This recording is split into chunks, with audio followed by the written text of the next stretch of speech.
Welcome my friends, this is Maniacal Incorporated, and this is The Lion and the Lilies, a mod for Crusader Kings 3, mainly concerned with the 100 Years' War between England and France. However, today I'm going to take a look at the earlier 1215 start, because that puts us about 50 years after the Norman invasion of 1169, and look at how Ireland is represented in this mod. It has been expanded out into a massive number of baronies. These are all playable and all controllable, and we've a number of really interesting figures. Here's Walter de Lacy up in Meath, still holding on and holding out against the Norman incursions. We have a number of Gaelic rulers. I'm going to take a look at one of these Norman rulers, one of the new arrivals on the island today. Here in Ormond, we have Theobald Butler, the son of Theobald Fitzwalter, who was granted land in this region in 1185 when he travelled to Ireland with Lord John Lather, King John of England. And sometime prior to 1192, he was made Chief Butler of Ireland, a title that passed to his son when he died in 1206. Now, when we start the game, Theobald is coming towards the end of his regency. In a year's time, he'll be able to dismiss his regent and rule these lands directly. Historically, however, when Theobald's father died, he was first of all a ward of the king, and his guardianship was later transferred to William de Barras, and later again, so around this time period, it was transferred to Geoffrey de Morisco, the Justiciar of Ireland. Now, Geoffrey, as guardian, used that opportunity to organise a marriage between his daughter Joan and Theobald. Joan is a good bit older than us here. I think that age might be random. So we're going to see about organising a more powerful marriage for Theobald, because Theobald is going places. The hereditary position of Chief Butler was effectively cupbearer. So the Chief Butler of Ireland would serve wine to the king on his visits to Ireland, and as such he actually got a share of any ships landing in Ireland which were importing wine.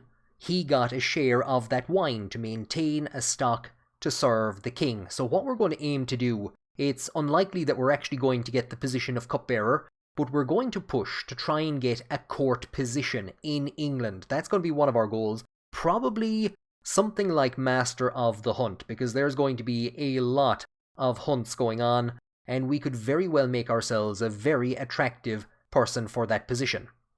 So when our regency ends and we become an adult, we're going to try and befriend Henry III, the future Henry III, because it's highly likely that John is going to die in the next couple of years, as he did historically. And there's a number of reasons that we want Henry as a friend. First of all, to try and get that court position. It'd be great if we could get on the council. I'm not too pushed.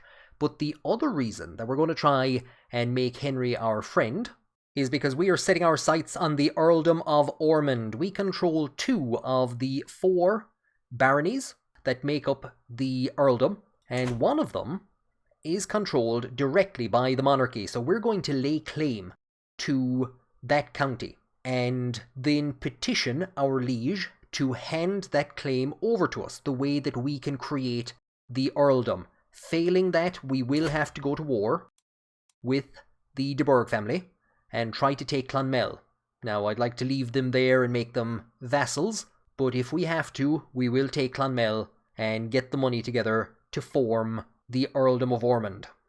Now, our starting council isn't the worst. We have a couple of Irishmen on the council, and I'm going to use my steward, John Fitzgerald Desmond, to promote culture in, let's go for Nina. And the reason for that is because Nina and Ormond are currently Irish culture, and we of all things are Anglo-Irish, which is a culture which has diverged from English and Irish, or it was formed from English and Irish in the year 1177. And we're actually one of, I think, only 2 Anglo-Irish rulers. So, yeah, Richard de Burgh is the other, but if we look at the rest of them, they are English. There's also actually no difference between English and Anglo-Norman. It's the same traditions and I think the same cultural pillars. bar the fact that we have Anglo-Irish aesthetics in comparison to English aesthetics. But the main issue is that there are no Anglo-Irish counties anywhere in Ireland. So we're going to actually have to start converting. I think it's maybe a bit early to have an Anglo-Irish culture, and I think Theobald and Richard are rather interesting choices for the originators of this Anglo-Irish culture. But one thing that it does do, the fact that we are Anglo-Irish, is that it makes our liege a bit suspicious of us, cultural acceptance -11, and this is accurate, and it's maybe an interesting way of representing this. The Crown would have been very suspicious of what the Anglo-Normans were doing in Ireland at this point in time. There's going to be a lot of tension between the Anglo-Normans, the English in Ireland and the English in England. But maybe if you do want to represent that suspicion, maybe having all of the Normans or Anglo-Normans in Ireland, having them all as Anglo-Irish, so that they get that automatic cultural acceptance penalty, that might be an interesting idea. Anyway, by establishing an Anglo-Irish county, here we will become the head of the Anglo-Irish culture, and we can maybe try and spread it beyond our borders. Now, like I said, historically, Theobald married the daughter of Geoffrey de Morisco, but what we're going to do instead is look in the direction of a man who we basically served as protege to, and that is William Marshal. No, not that William Marshal, that William Marshal.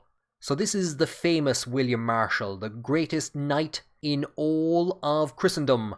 Lots of videos here on YouTube about him. There's an achievement named after him in CK3, but it was his son, this William Marshal, that we basically served as a protege to, and in his various arguments with the English crown, we tended to back him. So we're going to be watching what he does, especially if he makes any moves for an independence movement. We might very well try to join him. And indeed, to bring ourselves a bit closer to the Marshal family, we're going to see if we can marry, let's say, Isabel Marshal. So they will indeed accept a betrothal, and that will bring us a large and, like I said, a vastly superior alliance with pretty much the greatest power on the island at the moment, bar maybe Meath, bar the Lacys in Meath. So Isabel is am I right in saying, a granddaughter of Richard de Clare, so that is Strongbow. And here is her grandmother, Aoife, who is the daughter, it doesn't actually show him there, of Diarmid mac Murcha, the man who is credited with bringing the Normans to Ireland, the deposed King of Leinster. We're told that we have an alliance with William Marshal, the Earl of Pembroke, just as the Pope declares the possibility of the Fifth Crusade, which I think breaks out around 1217, so it's highly likely we're going to see a crusade in the next while. We're going to see constant wars between England and France, and possibly even England and Wales. At the start of the year 1216, we have come of age. We are an adequate bargainer, which is going to give us advantages in diplomacy, which is pretty much the path that we want to go down. We're going to work on the Majesty focus to get our prestige up, and we're probably going to go down the ranks of Family Hierarch to get access to the Befriend scheme. Now that we have a bit of money to our name, I have set my bishop to work in securing a claim on Roscrea, and I'm actually going to leave him as our regent for a while. Historically, it was about 1221 or 22 when Theobald travelled to England and paid homage to gain full seizin of his lands, to gain full possession of his lands. And like I said, this is where our name will be made. We have an opportunity to go on a hunt. Crusade be damned. And the great thing about hunts is that they give us an opportunity to visit areas that will give us increased diplomacy lifestyle. So after we leave the hunt, we're going to travel south to Cambridge, then to London, and then to Oxford to gain some diplomacy and I think martial lifestyle experience. We delay our journey for a few days in the hopes of gaining the gardener trait. We have arrived in time for our first hunt, and we don't have a huge amount. We're actually one of a very small Irish contingent. There's Nicholas de Verdun, the Baron of Louth. I think that's the only other Anglo-Norman Irish ruler I see here. It wasn't the most exciting of hunts. The stag eluded us, but most importantly, we have gained some prestige and we have gained the trait Hunter and a small bit of progress on the Venator path. As we begin our path south towards Oxford and London, our marriage to Isabel occurs. We will take 75 gold. And with some of the money that we're making on our small estates here and that we're picking up on our travels, I'm going to begin the process of expanding our lands a bit. We have a lot of land holdings in Nina and we have some hillside fields which we can upgrade. And this is going to upset the king a small bit, but we now have a claim to Roscrea. We're going to spend 60 gold. And hopefully at some stage we will be able to petition the king to grant that land to us.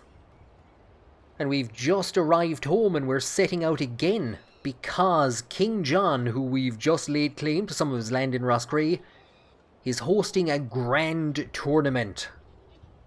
Now in the midst of all this, a crusade for Jerusalem has been declared. So we can either leave the tournament and go on the crusade. I think we can manage things from where we are. Now I think it's clear we're not going to win anything at this tournament. However, if we keep the triumph intent on, and if we can qualify for tournaments, it's going to help build our prestige. We've made it through to the recital. It is time to show the world my skill.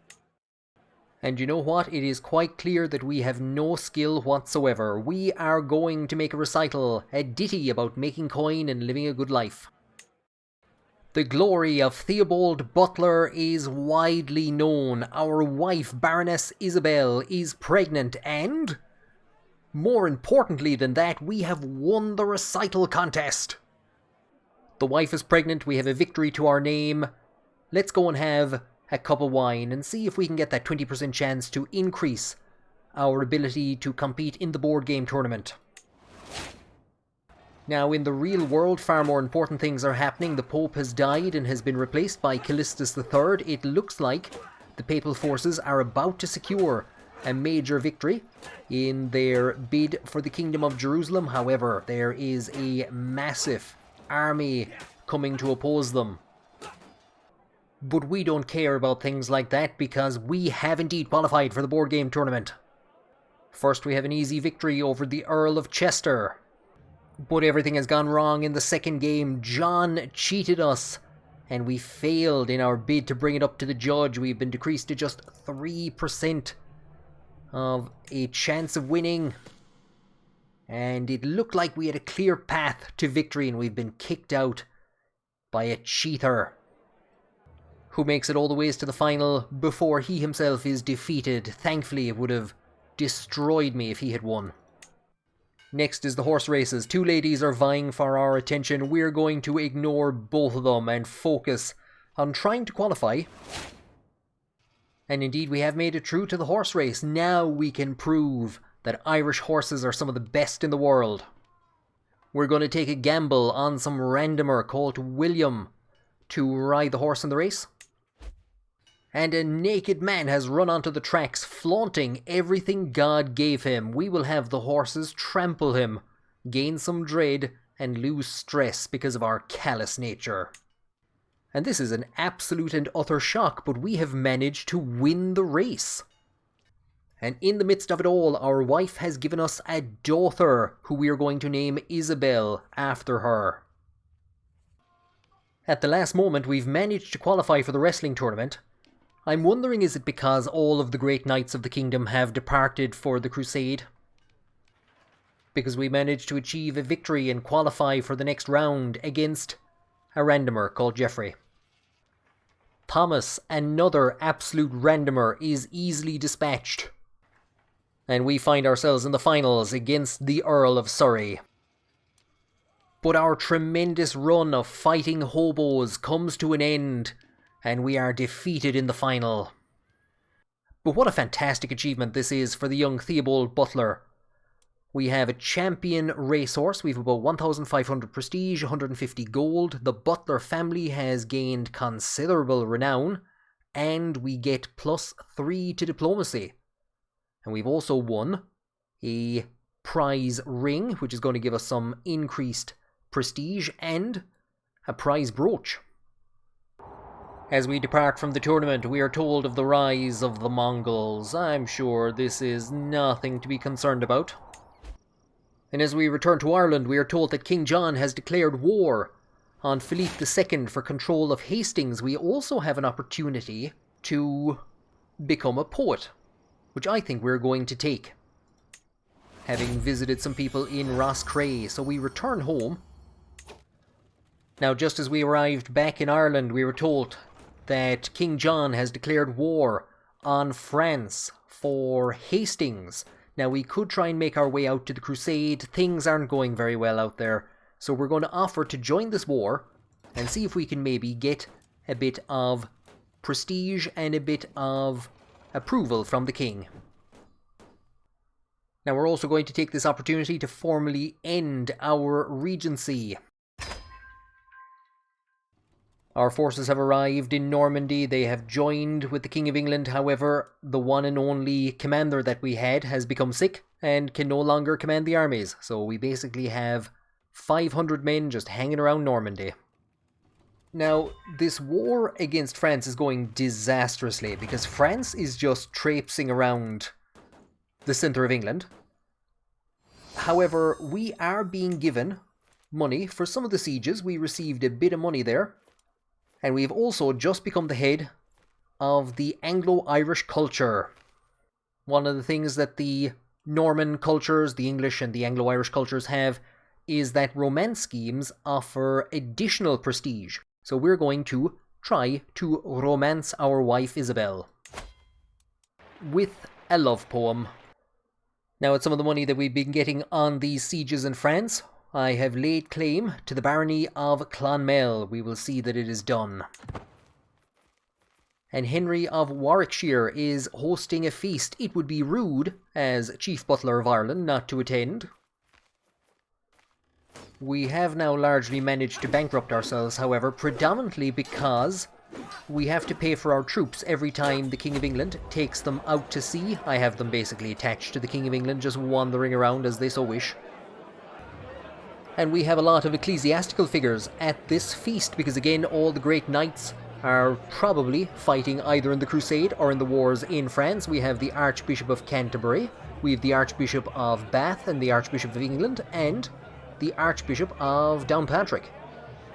We're going to make an attempt to befriend the Earl. And Henry's opinion of us increases and he becomes our friend. Now, with the lifestyle focus that we've chosen, the more friends we have, the more benefits that we get. As we're hammering back some drinks and making rude jokes, we can see there in the corner that our father-in-law, William Marshall, has died. Our wife hasn't taken the news all that badly. She's just become pregnant. Now, it doesn't have a great chance of success, about 52%, but I'm going to make an attempt to befriend the new Earl of Pembroke and Leinster. And it looks like we made a poor choice in coming to France instead of Jerusalem. The Crusade has achieved victory. And as our forces continue to wander aimlessly around England, our wife has given us a son. Historically, Theobald Butler, it's Theobald's all the ways down. Theobald Butler, who we're playing as, died around 1229. He had one son, Theobald Butler III, who died in his mid-20s. And only had one son, Theobald Butler IV, who lived to an ancient age of about 42 or 43. So we will indeed name our eldest son and heir Theobald. May you grow to be strong and wise, my son. Now, the Marshall family has given us a son. Unfortunately, it has not given us a friend. William has declared irreconcilable differences. It's predominantly the fact that he is just and we are callous. And our befriend scheme has ended. Well, fine, whatever. We'll just romance your sister.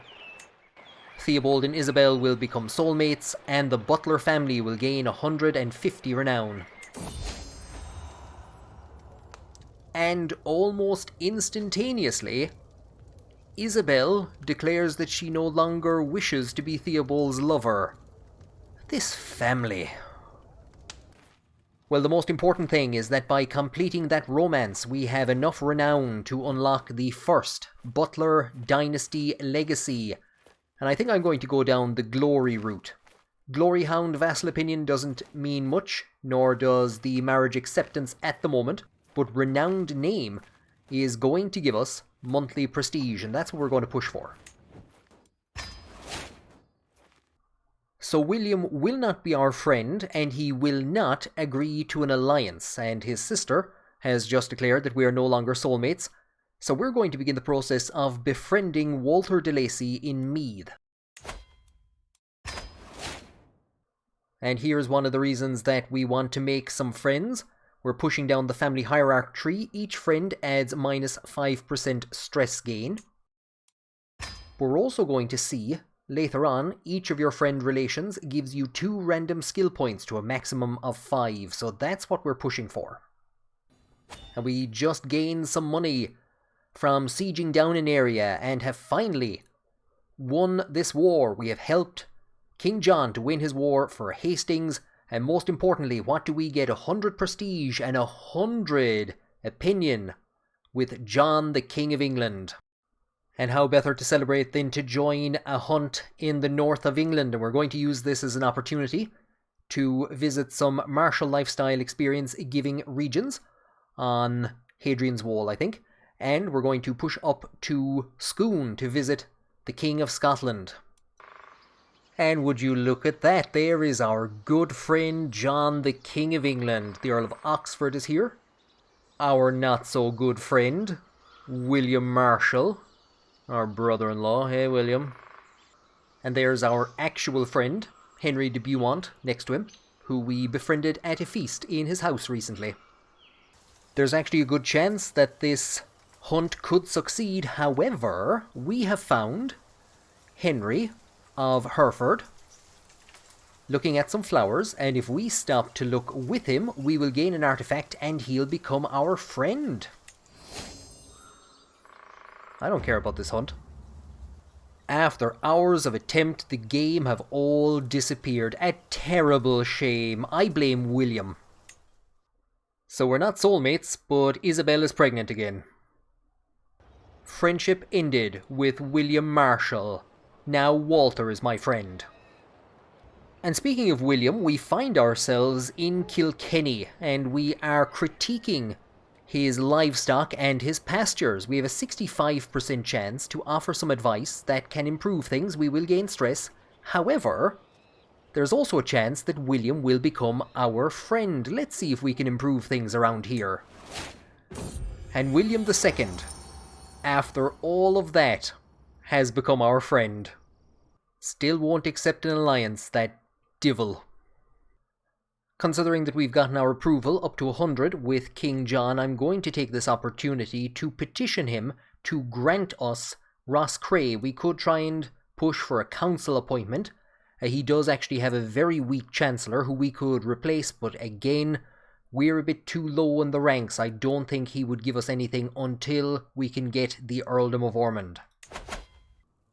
Just as we arrive at the royal court, we receive information that our wife has had another son. I'm going to call him Walter, after our grandfather.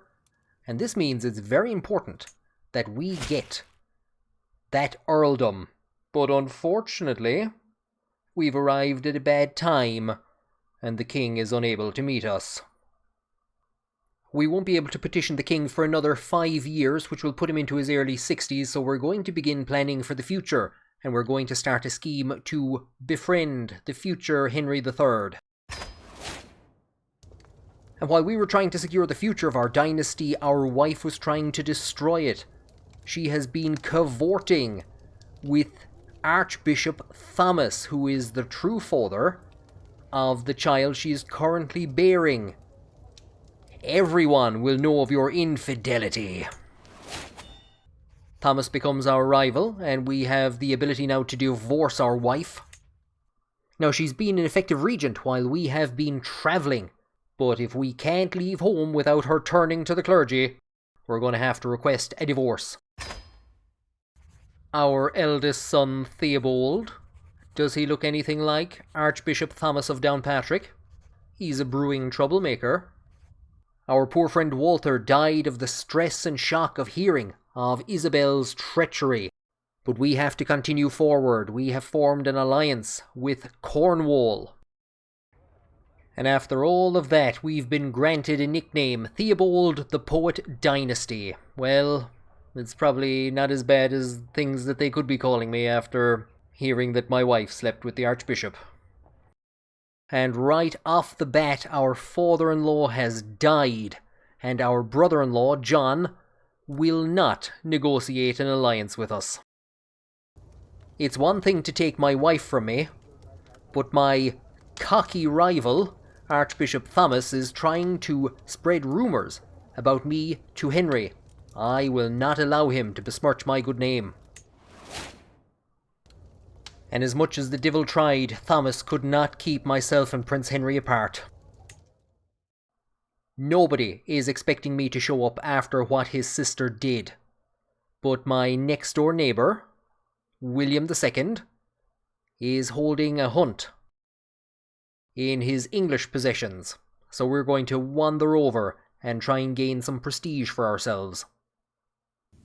So we arrive just as everyone puts on their armour because a minor war has broken out. And fair play to him, William has managed to kill something. I think this is the first hunt we've taken part in which something has been killed. There is a set of wolf fangs. Well done, William. Now, we made a lot of money the last time that John declared war on France. Let's see if we can repeat that. Same as last time, we're just going to attach our army, which this time I have expanded with some longbowmen, so we'll see how they perform. And we could very well actually see the army withdrawing, because Wales has declared war. Our wife has become pregnant, and we've also started a letter exchange with Stephen, the Archbishop of Canterbury. Oh, you know who I'm going to be telling him about. And indeed, the English forces have returned to deal with this massive Welsh army that's actually attacking Pembroke. This is where a lot of the Normans who ended up in Ireland actually arrived from, and Richard de Clare was the Earl of Pembroke. It was revoked from him, so he went to Ireland, ended up securing Leinster from Diarmid mac Murcha, and then had Pembroke restored to him. And then on his death, when his son then died and his daughter inherited, Isabella, she was married off to William Marshal, and he was eventually granted the title of Earl of Pembroke. So that's how the Marshals now have it. Well, had it, because I don't think we're going to be able to stop them. And I'm not entirely too sure what he's done, but poor old King John has been excommunicated. Considering the excommunication, John might not be the best name to give our son, but it's the name of her brother, and it's what our wife wants to call our new child, so may you grow to be strong and not excommunicated, my son. Now, there might be 2 wars going on, but that doesn't mean that we can't go on a hunt from time to time. Actually, the guest list is tiny, and there's nobody over the rank of Baron. But this is the Archbishop of England, based just outside Armagh, in Bangor. And maybe the hunt is the best place to be. There has been a major defeat in Wales, which has claimed the life of William the Marshal. The Earl of Pembroke is dead, slain in battle. And actually, now that I think of it, William Marshal was the steward to the King of England, so it's entirely possible that there's a vacancy there, and maybe we should start thinking about heading in that direction to try and get ourselves a council position. Now, unfortunately, the English army is in a bad way. It's been reduced to 12,000 men. Wales is still at 27,000. And so I'm going to stand down this army because it's looking like we have 2 lost causes. We can see at the bottom of the screen there that England is about to be defeated again by Wales, but it's not all bad news. Archbishop Thomas has been murdered by our good friend Henry, who we made friends with when he held a feast a while back. He must have heard the news and felt bad for us. Thanks, Henry. And you know what? It was a good idea for us to withdraw because our next door neighbour, Gilbert, the Earl of Meath, has been taken captive by the King of Portugal. Now we've arrived in Staffordshire for another hunt just as the war in Wales has come to an end, which means we might consider re-raising our army if England is going back to war with France, which seems to be a conflict they might be able to win. And just as we return home from Staffordshire, we receive the news that our friend, King John, is dead. The new king, who is married to the daughter of our good friend Henry, who murdered that devilish Archbishop Thomas, the new king is still fairly weak. 7,500 troops to the 11,000 of France, so I'm not too sure if we're going to raise our forces and send them out there. Considering that we're known as the poet, Theobald has started a scheme to romance his new wife with a poem. We have a new diplomacy lifestyle, going to take friendly counsel. Each of your friend relations gives you 2 random skill points, so we can check the skills there on the left hand side. And on taking this, we can see a couple of changes, up to 29 diplomacy now, and got some stewardship as well. So now we're really going to want to start making friends. Now he may have just started a war against our liege, which led to the death of William Marshall. However, the King of Wales is holding a tournament, so we're going to it, a grand tournament. And we arrive and we have a hearty time as we are told that more and more factions are being formed against the King of England.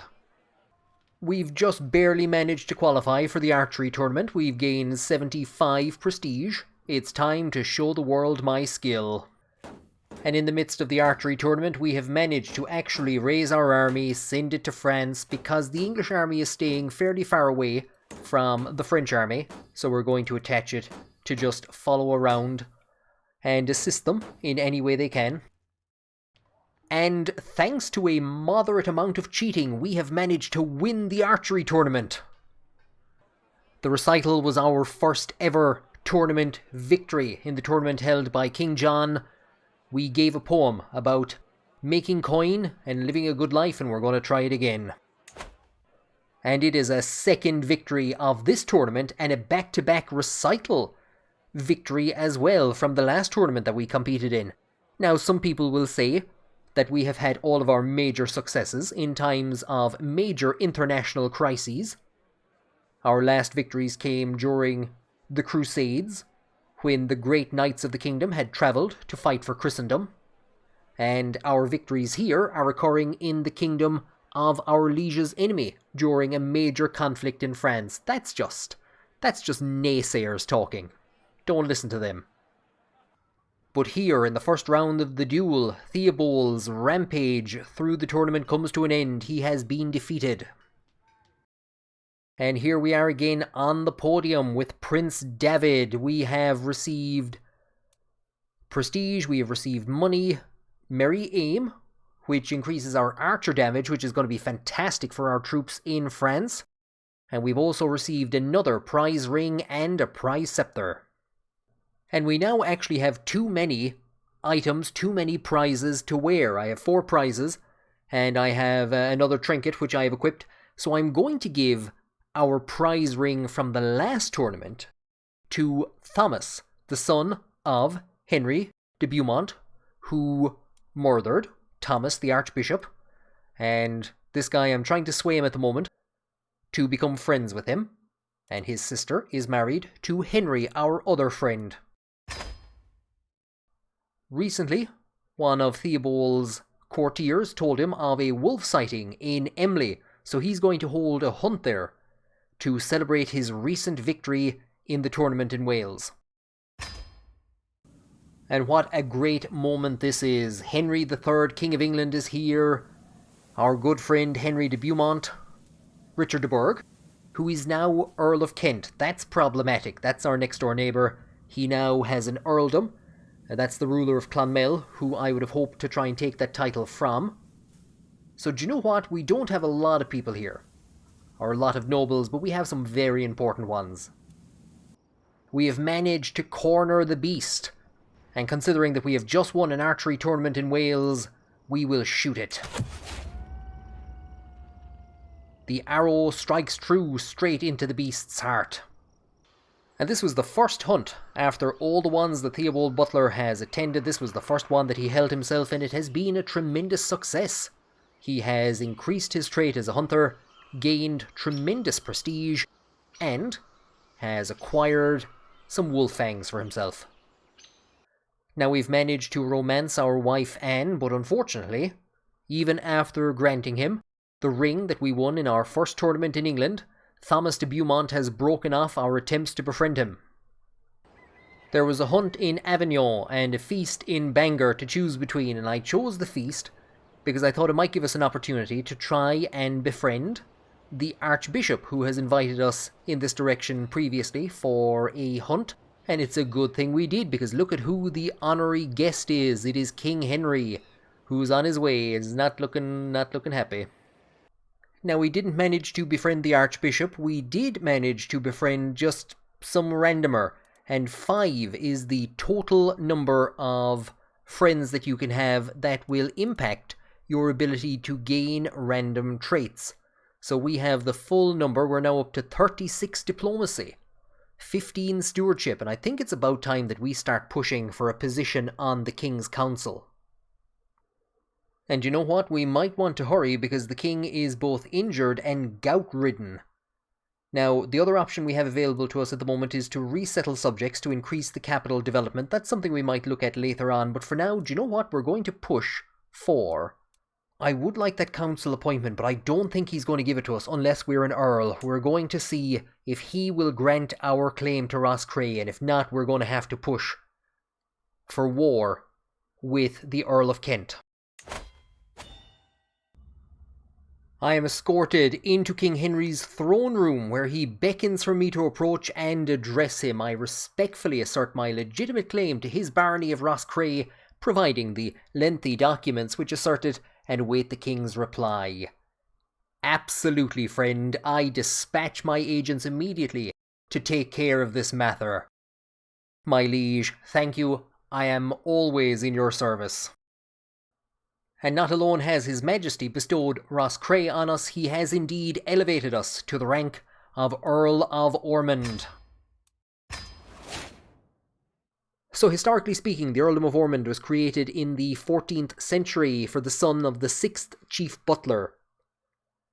And he became the first Earl of Ormond. And the title existed until 1997, when the last Earl died without male issue. Now, the Butler name, of course, still exists, and there's a lot of very famous butlers out there. The 8th Earl of Ormond is an ancestor of William Butler Yeats. And his direct ancestors were born in Kilkenny, or his Butler ancestors were born in Kilkenny. I think Carlow is where the ancestors of Gerard Butler come from. Of course, you have Jean Butler of Riverdance fame. Rhett Butler, I believe, from Gone with the Wind, another historical character. And the various individuals involved with the Butlerian Jihad. But whatever, we are now the Earls of Ormond. We have secured this region. Clonmel is outside our grasp, and even though we've laid claim to it, I don't think we're going to be able to get it back. Now that we have been elevated to the rank of Earl, now we can push for a seat on the King's Council. We can petition again in 5 years' time, and surely there is no greater candidate to serve as Chancellor of England than Theobald Butler. 10 years into the war in Normandy, our forces are taking part in the siege of Cherbourg, and as a reward for our friendship, our loyalty, and our devotion, and now that we are indeed of a high enough rank, King Henry is offering us the position of Chancellor of England, which we will accept. And we actually take our place on the council beside Gilbert de Lacy, the Earl of Meath, who serves as steward. He's absolutely atrocious, but that's a position that was previously held by William II, the Earl of Pembroke. Now, at the moment, we are raising our eldest son Theobald in the martial lifestyle, because it's what he is best suited for. But His Majesty the King has asked that his guardianship be transferred to his court antiquarian, which we will accept. Theobald has been invited to a feast in Cognac, and we're going to take this as an opportunity to travel and visit the kingdoms of the north of Spain.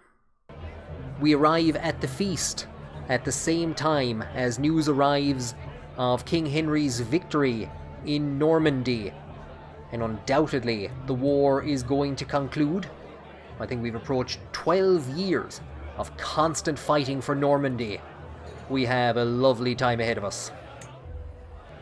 Now, as he sits on the council with us, I've declared that our intent is to befriend Gilbert de Lacy, the Earl of Meath, because one of our dear friends, Henry the Bard, is dying.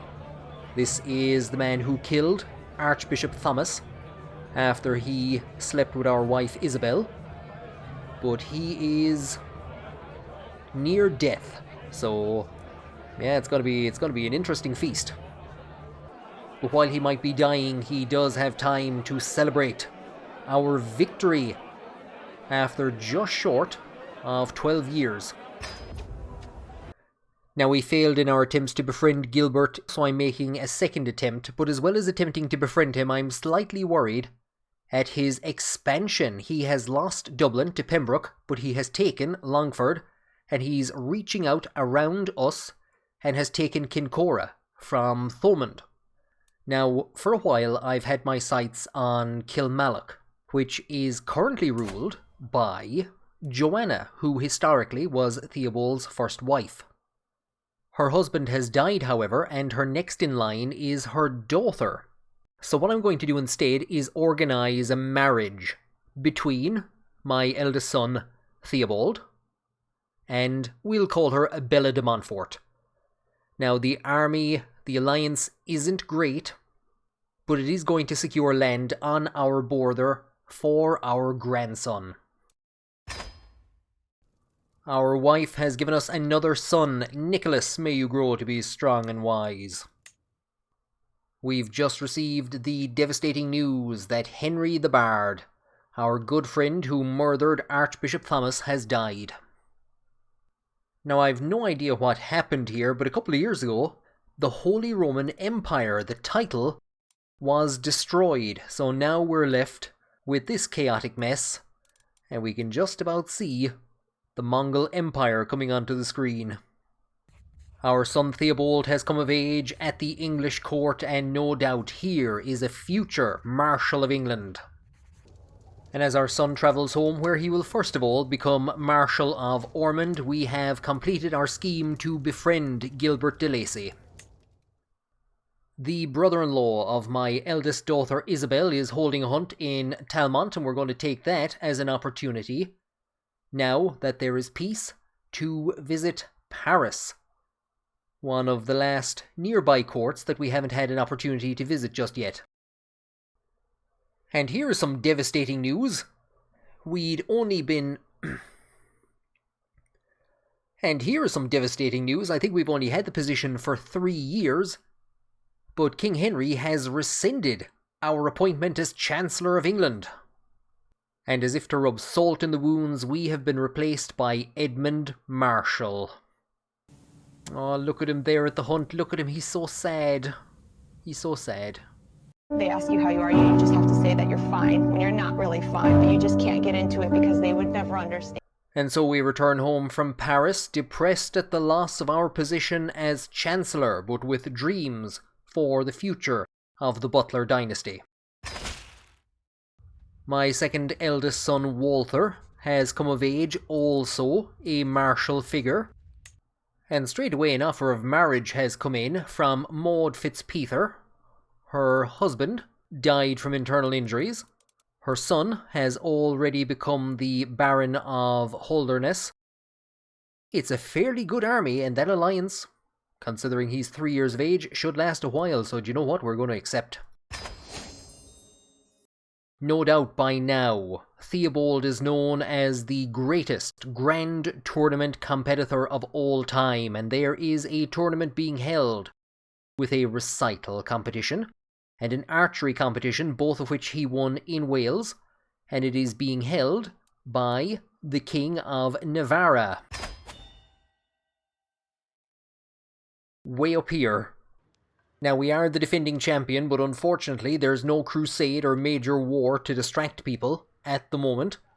Fortunately, some arrows have landed in some of the competitors. That's not our concern. And while everyone else is running around trying to deal with the injuries, we have secured another tournament victory. Theobald has been saving his money for the last while, and as he departed for the tournament, he left orders to begin the construction of a new castle at Nina.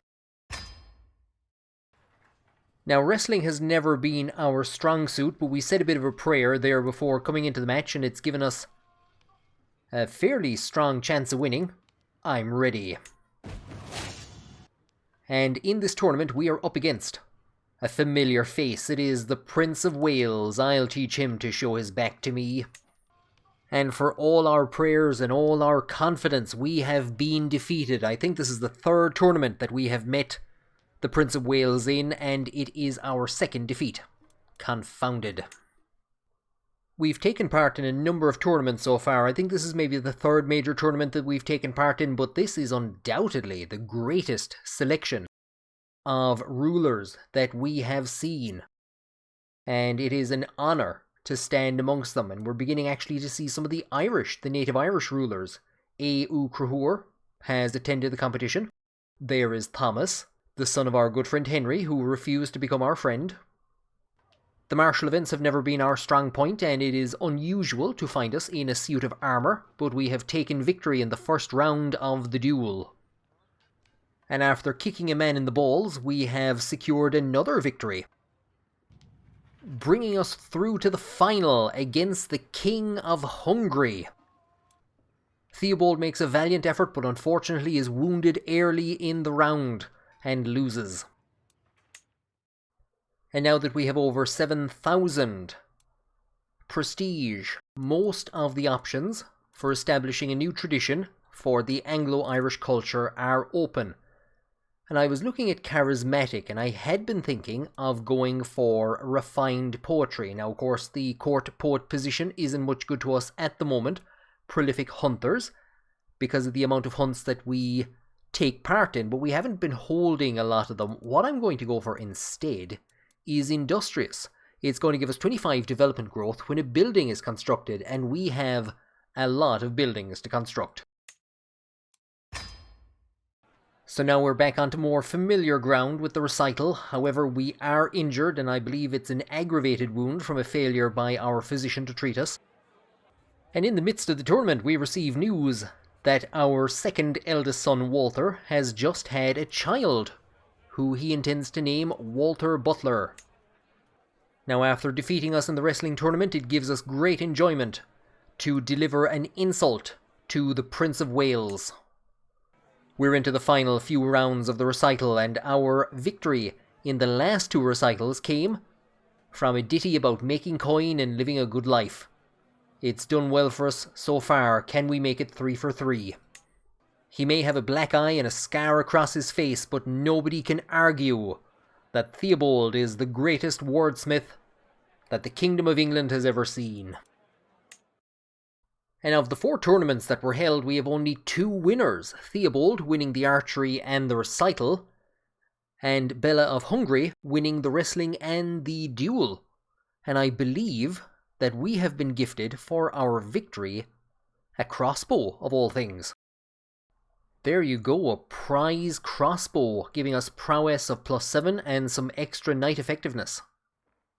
And if you thought we looked bad after the wrestling match and the duel, here is our son Theobald, who has become a flagellant and is wounded from the process. He has left our court and has taken up residence in Kilmallock with his wife, who has just become the new Baroness on the death of her mother. Theobald has lost a few friends of recent, so he started a scheme to befriend Richard of Kent, our next door neighbour, who we once planned to go to war with, to take Clonmel, but instead we are going to cement our friendship. We've received news that a stag has been sighted in Ormond, and we've called a hunt and sent out the invites far and wide. Our liege, Henry III, has not attended, nor has Edmund, our next door neighbour in Leinster, who took our position on his council. But our good friends, the Earl of Cornwall, the Earl of Meath, and the Earl of Kent have attended. Realistically, I don't think Theobald has any hopes of getting back on the council. Edmund in Leinster and Gilbert in Meath have vastly larger armies than he has, and they are important vassals that need to be kept happy. So I think Theobald is just content with the fact that for a period of time he was the Chancellor of England. At the last minute, the stag manages to elude us. Gilbert gets himself a nice gash across the face, and we all gain some experience. And it's been a while, but we've managed to unlock another dynasty legacy. We're going to continue down the glory route. We're currently on a hunt in Surrey, and we've been told that we have lost our wounds, but we are now permanently scarred. Those are the wounds that we received against Bella of Hungary in that tournament in Navarra. And we have just received the shocking news that King Henry, our friend, who had us serve on his council as Chancellor of England and then removed us from that position, he has died of a seizure while on campaign against the King of Hungary, and he has been succeeded by his young son Henry IV. A sizable Liberty faction is mounting against the new king, led by his brother-in-law Edmund Marshall, the Earl of Pembroke. And considering the problems that we've had with the Marshall family, this is going to cement our decision to remain loyal to the new king, even though his father removed us as Chancellor of England. Possibly this is our way of earning favour and returning to court. But Theobald is concerned with neither that Liberty faction nor that war in Hungary, because the Prince of Wales has summoned his second tournament of his lifetime, and there's an archery competition, and not alone that, but we were defeated in our last duel by the King of Hungary, who I imagine is quite busy at the moment. And it looks as though the king has acquiesced to the demands of the Liberty faction, as a new law has been introduced, reducing crown authority to autonomous vassals. Theobald has made it through to the finals of the duel against his host and old adversary, Prince David. And while it appears as though Theobald is on the verge of victory, David has made him an offer, 100 gold pieces to throw the match. An offer which Theobald takes. Dueling was never our strong point. The archery tournament, which we are the hot favourites for, is up next, and 100 gold will go a long way to improving the barony of Nina. And even though he accidentally killed a man during the tournament, Theobald has come out on top in the archery contest, beating Prince David fair and square. We don't need to offer money to our competitors. As for the melee contest, the Knights of Ormond managed to at least put up a good showing and avoid getting wounded. For the fourth tournament in a row, Theobald stands on the platform, gains 75 gold, some prestige, merry aim, and a prize necklace. Back home in Ireland, our wife has lost most of the money that Prince David gave us to throw the duel, but we're going to use what's left over to expand our hill farms. We've been invited to Richmond by the new Baron, the young William de Mowbray, and what an honour it must be for him to have Theobald Butler in attendance. And considering that William is a thrifty clerk, I'm going to ask him to be guardian to my grandson Walter, who is going down the stewardship education focus. Predictably, the hunt was an absolute disaster, but Theobald has started a scheme to befriend William, and who knows, but he might become a protégé in future. The only other noble to attend William de Mowbray's first hunt was the Viscount of Ventador, and no doubt we struck up a bit of a friendship, because we have been invited to his daughter's wedding. Now, it's not exactly Chancellor of England, but Theobald Butler is back in royal favour. He has been appointed as Keeper of the Swans by Henry IV and given a little bit of a stipend. We've arrived in Avignon for the grand wedding and we see a number of familiar faces. There's David, the Prince of Wales, Gilbert de Lacy, the Earl of Meath, Thomas de Beaumont, the son of our good friend Henry. I'm sure we won't be getting congratulated on our recent position as Keeper of the Swans by Edmund Marshall, who's also here. And ranking at the very bottom of the list of nobles, just under Geoffrey the Mad, is William de Mowbray, invited like ourselves by the bride's father. Maybe feeling a bit out of place at the wedding, William and Theobald have spent their time talking about hunts and have become best friends. And while Lord Hugh and Lady Isabel form an alliance, we have managed to form an alliance with Gilbert de Lacy, the Earl of Meath, possibly as a counterbalance to Edmund in Leinster. So we haven't simply befriended William de Mowbray, we have become best friends. Of all the hunts and all the tournaments that Theobald has attended, nothing compares to what he has achieved at this wedding. He has managed to form an alliance with Gilbert de Lacy. He has formed a best friendship with William de Mowbray and has gained enough experience to get 3 traits. The wealth and fame of the Butler family has attracted those looking for patronage. We're going to sport Alice, whose immaculate gardens will increase our prestige. The regency of King Henry IV has just ended, and Theobald has taken this opportunity to visit the royal court and offer his submission. Hail the king. For the first time in 3 decades, His Holiness the Pope, with the fire of God in his eyes, has declared a crusade. Unfortunately, our youngest son Nicholas is a bit too young to be made our beneficiary. For now, we will grant that position to our daughter Isabel. Here's an unexpected shock. Our wife Anne has died. She drank herself to death. Well, I suppose that's one of the risks of being married to the Chief Butler of Ireland. She's chaste and we've never seen her face, but the 51-year-old Theobald is going to propose to the 18-year-old Lady of Rohan, who has accepted but is currently spending the honeymoon alone at a tournament in Bavaria that we were too late to enter, while Theobald will be spending the honeymoon overseeing his greatly expanded forces on Crusade. Theobald himself will initially command the forces of Ormond, and he's trying to avoid annihilation by joining up with the Papal army. Theobald is treating the Crusade as a family outing. He's taken along his son Nicholas, who has just come of age, in a suit of armour. And because of that, we can now select him as our beneficiary. And the Crusade is actually going quite well. We've been involved in a number of minor skirmishes, including one in which our knight, Edmund Fitzpeter, killed the Emir of Fez. After just a year and a half, the Crusade has been victorious, even though rather awkwardly the new king is a prisoner of the Mongol Empire, but our son, Nicholas, has been rewarded with a duchy. And Theobald has earned for himself a substantial sum of gold to replace the money that we spent building up our forces and getting them out here, as well as a nice chunk of prestige and piety. It's not exactly the biggest duchy, but it is the beginnings of an Anglo-Irish enclave in North Africa. I'm going to gift Nicholas the wolf fangs that we took from a wolf we hunted some years ago, and a bit of money to get him started on his way. Now, he might be the son of one of our best friends ever, Henry, who murdered the archbishop that slept with our wife, but Thomas hasn't been great friends to us, so no, we're not going to let the 45-year-old Thomas marry our 10-year-old daughter.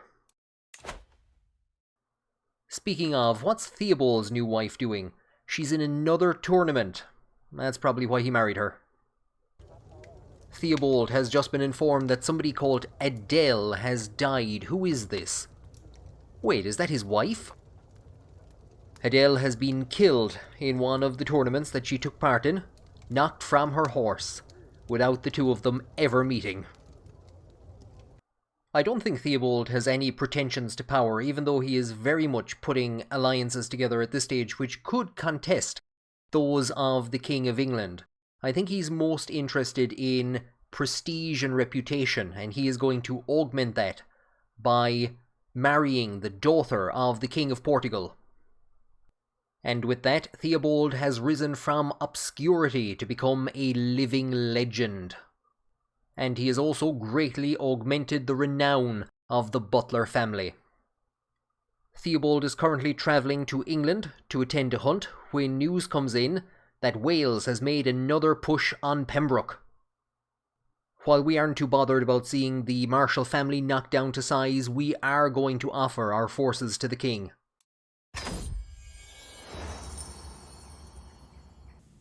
But we're going to continue on our way to the hunt. I mean, come on, you can't pass up a good hunt. Theobald is shoving on in years. He's 54. And he is no doubt thinking about the next generation of the family and the future of the Butler dynasty. And here is an opportunity to bury the axe with the Marshall family in Leinster. Edmund is seeking to organise a marriage between his son and heir and our daughter Adela, and we're going to accept. The hunt in Chester has failed, but for now the war in Wales is going a bit better. The war in Wales is going very well. We have led a number of sieges, made a bit of money, and captured quite a lot of individuals that we can ransom out, and I won't lie, but I did forget about one prisoner that we took on the Crusade. He might be brave, and he could prove to be a great warrior in the deserts of Tipperary, but he's also possessed, so I think we'll just force him to convert and send him home. David gave us money to throw a duel in the great tournament he held a number of years ago. Well, the butcher is going to have to give us more money if he wants his prize knight back, who we've just captured. Our wife has just given us a son, and we will give him a good Portuguese name, Alfonso Butler. Things are going from bad to worse for Prince David. We have managed to seize an artifact from him, a holy nail, and we have managed to imprison 2 of his children. There's not a lot that we can do with this artifact at the moment, but it could be used in future to win favour with the King of England, either by Theobald or by the next generation of the family. Speaking of, our daughter-in-law has just given birth to her 4th daughter, and the eldest daughter is currently betrothed to somebody outside of the family. So the Butler dynasty in the long run isn't looking the most secure at the moment. Early in his career, Theobald used his diplomatic skills to build strong relationships which have benefited him ever since. But of recent he has been studying architecture and improving the buildings of Ormond. And what buildings Theobald will be able to build once he has cleaned out the coffers of the Prince of Wales. This is the second 150 gold pieces he's going to have to drop to secure the release of a brother. And I'm not too sure how she's ended up here, but we've somehow managed to imprison the sister of Gilbert de Lacy, and considering that she's dying, we had best just let her go. Here's a marriage we organised long before he came of age and inherited land on the Crusade. Our son Nicholas is going to marry the sister of the Earl of Huntingdon and secure an alliance of 3,000 troops.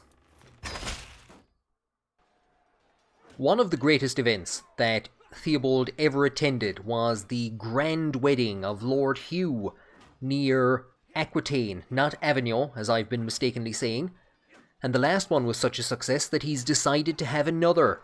Unfortunately, his first wife was murdered by Gilbert de Lacy, the Earl of Meath, who was an attendee at that wedding and who we actually formed an alliance with at that wedding. I wonder if he's going to get an invite.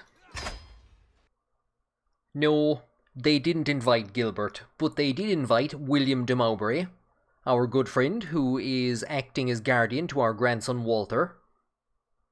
Our son and heir Theobald has remained behind in Kilmallock as regent while his wife attends the ceremonies. And there's a few more familiar faces in David, the Earl of Huntingdon, and Thomas, the Earl of Warwick. But the reality is that Theobald is one of the older attendees and is no longer moving with the upper echelons of the upcoming nobility. The last time Hugh was married, I think David was the highest ranking guest. Well, he's in no position to attend this time round. He is absolutely bankrupt, and we've managed to capture another one of his sons and his granddaughter. And his daughter-in-law. And it's a good thing that we got as much money out of David as we could when we did, because he's not coming back from a deficit like that for a long time. Her father was the evil, and her brother is the mad. Hugh sure knows how to pick 'em. No doubt grateful for the service that our troops gave in the war in Wales, we become friends with Henry IV. The wedding is coming to an end, and Theobald is going to take this opportunity to praise the party. Hugh, I've had a great time. I'm really looking forward to your next wedding. It's time to head home. Theobald has had many great hunts and grand weddings in this part of the world, but as he grows older, he wonders will he ever see it again. Theobald arrives home from the grand wedding to a new son who we're going to name after Hugh, and to the news that the Butler family is now reputable. Our grandson Walter has returned from the court of William de Mowbray, and he has a bevy of high-ranking ladies looking to marry him. It's a chaotic-looking part of the world, but we will send him to Savona and see if he can establish the Butler dynasty in Italy. Walter now finds himself on the borders of the Latin Empire. That's not much of an empire. Oh, but that's an empire. As a result of the industrious trait that Theobald added to the Anglo-Irish culture and the amount of building works he has conducted, with the money seized in Wales, he has managed to turn Nina into the most developed area in the Kingdom of England, if not one of the greatest centres of learning in all of Christendom. While at a feast in Canterbury, Theobald has managed to make a new friend, David of Huntingdon, the brother-in-law of Theobald's son Nicholas in North Africa. Theobald stands as one of the greatest tournament competitors of all time. Another tournament would probably push him up to the maximum level in horse, bow and foot of the Hastelauder trait. However, as he shoves on in years, he has picked up a new interest. He has become an eager reveller as a result of that feast in Canterbury, and is now planning his own feast in Ormond. The best place to hold the feast is in Roscrea, and considering that that was granted to us by his father, it only makes sense that His Majesty the King, Henry IV, would be invited as the guest of honour. We're still waiting for some guests to arrive and for the feast to begin, and while we might be a bit disappointed that neither Gilbert de Lacy nor Edmund Marshall have attended, we are joined by our neighbour, Richard of Kent, and our son Nicholas has travelled all the ways from North Africa. And as the feast draws to a close, we will raise a toast to King Henry and the war in Wales, which pretty much made this party possible.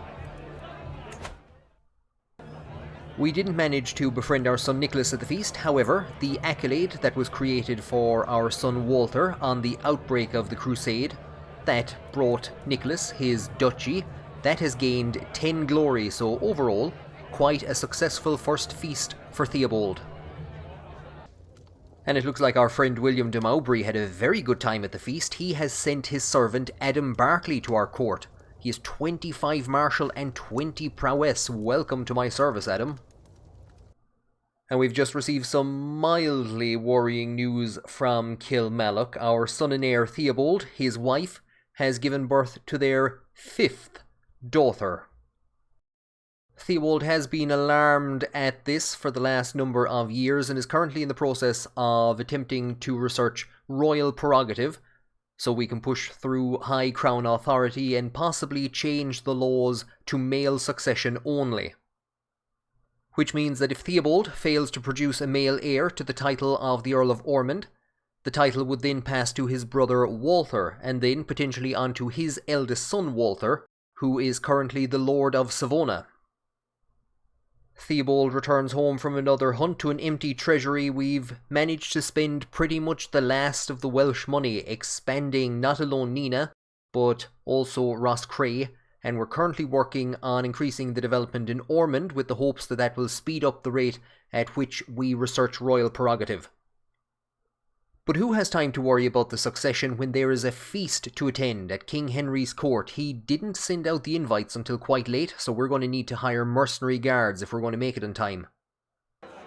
Absolutely pouring sweat, we just managed to make it to the castle as the feast is about to begin to honour our friend, David of Huntingdon, the brother-in-law to our son Nicholas. And I think Theobald is going to have a tough time looking genuine as he congratulates his daughter-in-law on the birth of his 5th granddaughter. And after all the trouble that we have had with him, we have managed to make friends with Thomas of Warwick at the King's feast just as the news arrives that Gilbert de Lacy has died, which means there's a vacancy on that council now, isn't there, Your Majesty? As the feast comes to an end, King Henry raises to make a toast, but instead of doing so, he attacks David's moral character, intelligence, and general smell. Yeah, that'd probably be the leprosy. Meath now finds itself under the control of Gilbert de Lacy's son, Gilbert II. And although things looked bad for the dynasty a couple of decades back, and although he is heavily wounded, I think it's fair to say that Edmund Marshall is now the preeminent English lord on the island of Ireland. Now, he may have complained of the smell, but Henry IV has made David of Huntingdon his new Chancellor. Now, I haven't been focusing much on international affairs, but we can see that the collapse of the Holy Roman Empire means that there has been nothing to stop the march of the Mongol Empire into its former holdings. They have pushed past Prague, and I imagine they're going to continue on in this direction. And the other thing we can see is that David, the Butcher of Wales, has died under mysterious circumstances, and he has been succeeded by his son, the King of Sweden. So Wales and Sweden are now united into a power bloc that could potentially challenge England again in future. One of Theobald's youngest sons, Alfonso Butler, is quick and is showing an aptitude for diplomacy, so Theobald is going to take him as a ward and raise him himself. Our good friend William de Mowbray, who considers himself a poet just like we do, has written and dedicated a new poem to us. We can see that it is truly heartfelt. Oh yeah, I forgot that this old cow was still hanging around. Our first wife, Isabel Marshall, has died, the mother to our eldest children, and then some branches of the Fitz-Isabel house, and then some children of the Marshall line when I married her out to a random courtier. One of our daughters with our second wife has come of age, and we're in a position to arrange a marriage between her and the Doge of Genoa in the territory surrounding her nephew Walter in Italy. So we can imagine that the strong family ties that we've now built in this region might stop Genoa from seizing Savano from Walter and his wife. Christendom breathes a sigh of relief. The Khan is dead. And remember all that I was saying about the strong family ties in Genoa and Savona? Well, never mind. We're going to war on Theobald's behalf against our son-in-law. And unfortunately, there isn't a lot that we can actually do. In just 2 months, Genoa has stormed into Savona and seized it.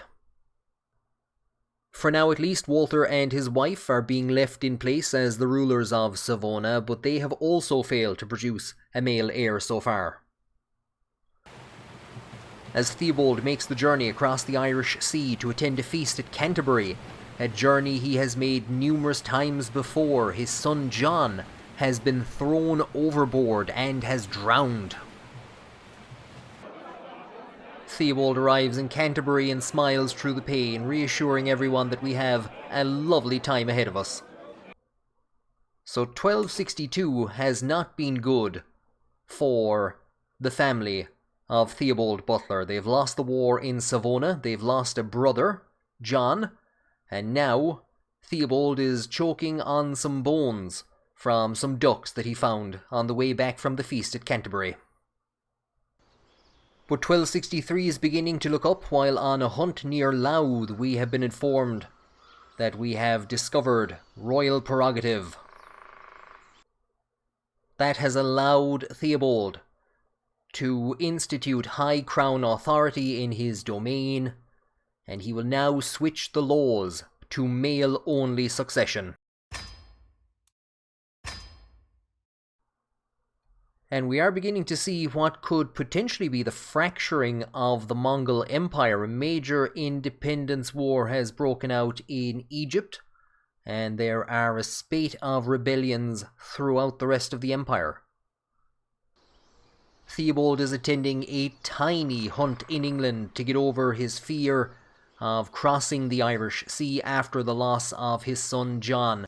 It is attended by just 4 people, including the Lord of Fronsac, who is currently rebelling against the King of England. Well, at least he's gotten his priorities right. And after all the work that Theobald has done to change the laws so as to keep the earldom of Ormond in the Butler family, news has arrived that his daughter-in-law is pregnant. And it is indeed 6th times a charm. Our son Theobald and his wife have had a son of their own, Theobald Butler, the future Earl of Ormond. With the succession in Ormond secure, and undoubtedly as one of the greatest diplomats in the kingdom, Theobald is going to push to have his friend Henry IV declare him as Regent of England, which now finds itself in a war against Scotland. In recognition that Theobald will indeed serve as the next Regent of England, he has risen his forces to take part in the war against Scotland, and the Butler dynasty has unlocked a new legacy. Diplomacy has been a useful tool to Theobald so far, and so he's going to take earning respect, which will give additional monthly diplomacy lifestyle experience. And while Theobald is at the peak of his power, the strongest he has been since he briefly served as Chancellor of England, something tells him that he will not live to occupy the regency. And thankfully in his final year, Theobald doesn't have a huge amount to worry about. His own son Theobald, currently in Kilmallock, has had a son of his own, so the succession is secure in that line. And out in North Africa, Nicholas has had a son, who will one day inherit the Duchy of Annaba. Theobald has lived through and served in a number of major conflicts: the Crusade in North Africa, the English reconquest of Normandy, and the hefty defeat inflicted on Wales. However, the war against Scotland, which Henry IV declared, does not seem to be going very well at the moment. Theobald has sent his forces to siege back Bangor, but Henry IV is about to receive a hefty defeat. One of the greatest tournament competitors of all time, a hunter, archer and poet par excellence, old age hits hard and fast, and Theobald has become infirm. Ormond's army pushed into Carrickfergus, and it looks like it's going to be chased down by Scotland's allies and Scotland itself, which is going to at least give England time to return and begin sieging back areas on the border. But there's no hiding the fact that it is the heaviest defeat that has been handed to Theobald in his long and successful life. One of his knights has been killed, a number of them have been taken prisoner, and the shattered army has retreated back to Ormond. However, it's entirely possible that in his infirmity, Theobald has no idea or understanding of what's happening. And it looks like the vultures are already beginning to circle. Now that he is infirm, David II wants to challenge Theobald to a board game to see if he can have the honour of defeating the greatest wit in the kingdom. And it's entirely possible that this will be the last and greatest battle that Theobald will ever fight. Board games take a subtle mind.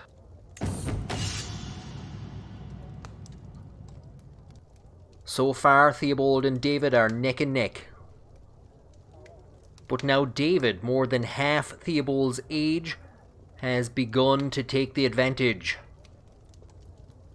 But while Theobald started out poorly, like many of his great tournament victories of the past, he manages to pull through in the end, and has preserved his reputation. And that was indeed the last major achievement of Theobald's life. He has died at the age of 66, and the earldom of Ormond, which he created, has passed to his son Theobald II. Theobald's son John drowned in the Irish Sea on the way to a feast at Canterbury. His son William has become the Baron of Roscrea. And Walter Butler has inherited the barony of Ormond. His son in Savona has had a son, who is going to one day inherit that title, so we could either see some land added to, or taken out of, the earldom of Ormond in the future. And what a career it was that Theobald had. 66 years of age, he was the head of the Anglo-Irish culture, he was a living legend and devoted servant of God. He had completed the patriarch and architect focuses, fought in 7 wars, hosted 3 activities, and attended 27, including 15 hunts and 4 grand tournaments.